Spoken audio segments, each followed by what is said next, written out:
Hi guys, ngayong araw nga pala ipapasok na naman tayo sa trabaho. At eto si Mami Cherry, maaga na naman gumising para ipaghanda ako ng baon. Si Mama naman kakauwi lang niya galing sa trabaho niya sa panggabi. Panggabi nga pala yung trabaho ni Mama guys, kaya kapag umaga natutulungan niya si Mami Cherry maghatid ng mga bata. Minsan pala guys, si Mami Cherry na yung naghahatid sundo tapos si Mama na lang tumitingin kay Shinji. Fast forward nga, lumabas na tayo ng bahay, hindi na tayo nakakiss kay Mami Cherry dahil biglang umiyak si Shinji. Kaya kapag katapos ko magkape, umalis na rin kaagad ako.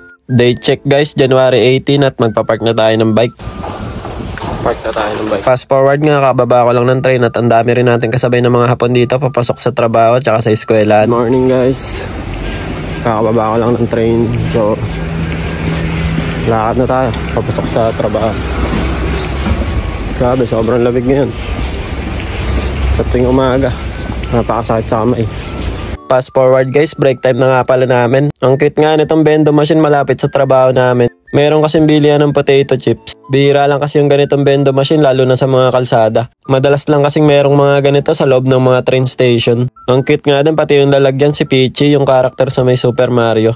Ito nga lang pala yung itsura niya, parang Sprinkle lang din naman. Tapos meron lang din akong kape dito, yung natira ko pa yung kaninang umaga bago ko pumasok. Kakain na pala tayo guys. No. Dito ako sa mini stop. Bibili ako ng sabaw. Ito nga pala yung nabili kong soup, pandagdag ko lang sa may baon ko. Naumay na kasi ako sa may ramen guys, kaya sabaw naman yung binili ko. Kain na tayo. Kumain na ba kayo? Tara. Bale, ito nga pala yung pinabaon sa akin ni Mami Cherry guys, yung ulam namin kagabi na pakbet. Tapos bumili lang din ako ng inumin, tapos pandagdag na soup. Tara guys, kain tayo. Itadakimasu. Ang sarap talaga ng gulay guys, no? Ang pinaka-paborito ko pa naman talaga sa gulay ay yung kalabasa kasi ang tamis kasi ng kalabasa, no? Tapos ito namang nabili kong soup, ang sarap din niya guys. Para siyang soup ng mga Chinese parang hindi pang Japanese Kasi yung laman niya sa loob para siyang siomai. Kaya lang yung siomai na walang laman, balat lang talaga. Ano bang tawag dito guys? Hindi ko kasi alam yung tawag dito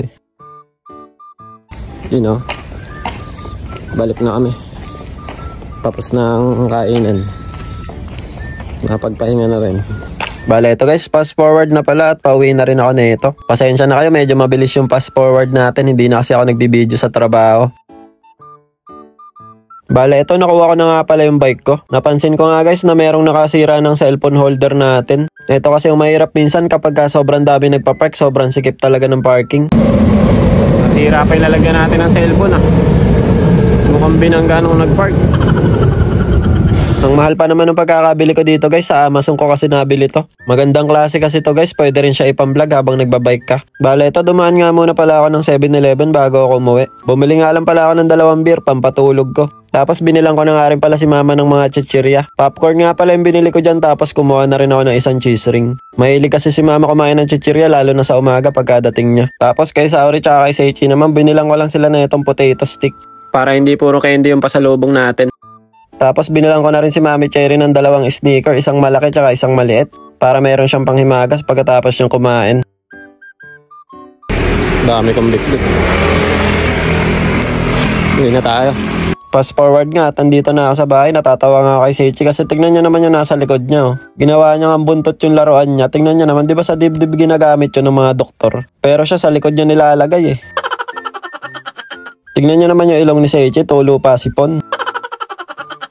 Si Saori naman ito, kakatayo lang din. Lagi lang din kasi silang nasa kwarto dahil malamig sa kusina namin. Si Mama naman ito, kakagising lang din dahil magre-ready na siya papasok sa panggabi. Binilang ko nga rin pala si Mama ng siopaw, hindi ko lang na-videohan kanina. Si Mami Cherry at si Shinji naman nandito lang sa kwarto, nakahiga lang din. Tuwan-tuwa nga si Mami Cherry dahil may chocolate na naman siya. Bale, ito nga pala yung ulam namin ngayong gabi guys. Lumpiang sariwa daw to, sabi ni Mama, sinubukan niyang magluto nito. Nanood lang daw siya sa YouTube kaya pinatikim niya sa akin. Ito nga pala yung itsura niya guys, wala lang lumpia wrapper. Gulay lang talaga yung ginawa ni Mama tapos gumawa lang din siya ng matamis na sauce. Tara guys, kain tayo. Itadakimasu. Gulay na nga din yung ulam natin kahapon tapos gulay ulit tayo ngayon. Masarap din kasi itong lumpiang sariwa guys, nakakamiss din yung ganito sa Pilipinas no? Lalo na yung original nito guys, yung may lumpia wrapper. Tapos bubuhusan nyo ng maraming sauce sa ibabaw. Inaya ko nga pala kumain si Mami Cherry kaso busog pa daw siya kaya ako na lang muna yung kumain. At dahil makulit nga to si Shinji, ayaw pang matulog. Kaya ayan, binabantayan muna ni Mami Cherry habang hindi pa siya kumakain. Palagi nga nag-uusap yung dalawa na yan kasi silang dalawa talaga yung magkamuka. Pagkatapos ko nga kumain, pinatikim ko sa kanila yung binili ko na ice cream. Gatas na malapot nga pala yung flavor nito guys, kaya naisipan kong bumili. Ganito nga lang pala siya kainin, pipigayin nyo lang para lang kayong kumakain ng toothpaste. At dahil nagustuhan nga ng dalawang bata, sa kanila ko na lang pinaubos. Bale, ito fast forward, tumayo na nga si Mami Cherry para kumain. Nagprito nga din pala si Mama ng manok, na lang inulam ni Mami Cherry. Tuwan-tuwa si Mami Cherry, no? Parang kinikilig na ewan. So, bale, ito guys, kakatapos nga lang pala namin maligo ni Seichi, kaya nagbo-blower na kami. Si Saori naman naligo na rin, pinaliguan ni Mama. Tapos kami naman ni Seichi guys, madalas sabay kaming maligo. So, paano guys, hanggang dito na lang muna. Kita-kits na lang ulit tayo bukas. Jane, matane, arigatou gozaimasu. Ngek, ngek, ngek. Bye-bye!